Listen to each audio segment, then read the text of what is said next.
forensic toxicology. The word toxicology is derived from Greek word toxikon, and toxicology is defined as the science embodying the knowledge, source, characters, fatal effects, lethal doses, and analysis of poison. The toxicology section mainly deals with the examination of human as well as animal viscera in cases of suspected death due to poisoning to determine the cause of death, and the examinations include qualitative analysis of all types of poisons such as organic, inorganic, metallic, non-metallic, volatile kind of poisons. In specific cases, quantitative estimations are also carried out, and this will be relevant in all cases of drunken driving where the quantity of alcohol consumed becomes paramount, and in cases of drugs under narcotic drugs and psychotropic substances, it is also mandatory that the active ingredient quantity has to be estimated. Now, the type of evidences, namely the physical evidences that are normally referred to this particular section, will include the viscera, that is the internal organs of the deceased at the time of post-mortem is relevant, and other body fluids, namely the blood, urine, and then in case the person survives the stomach wash, and of course the bone and ash, and the remnants of the poison in the form of utensils and vessels in which the poison has been administered or taken is also relevant,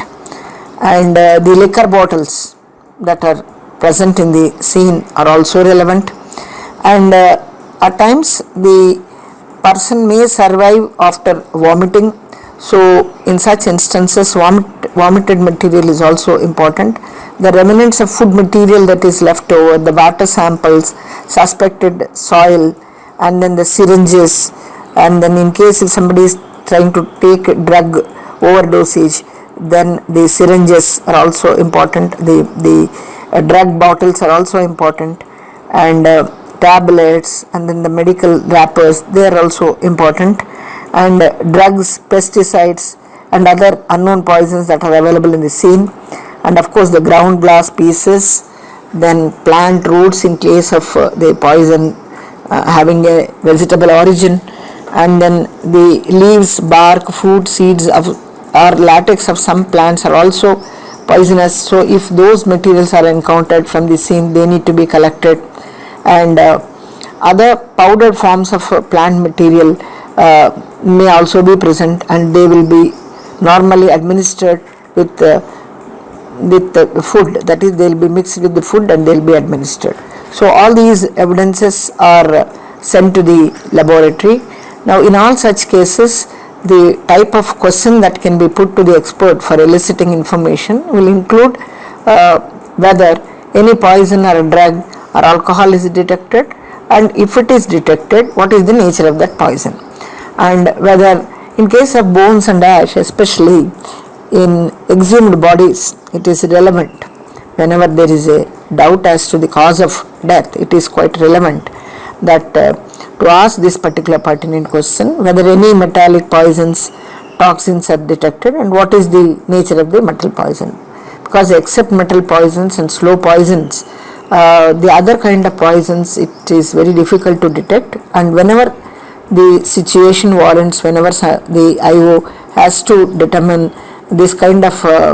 investigation, then it is relevant that in exhumed bodies the materials in the form of bone and ash need to be sent. Of course, nails and hair are also good samples for detection of such type of metal poisons,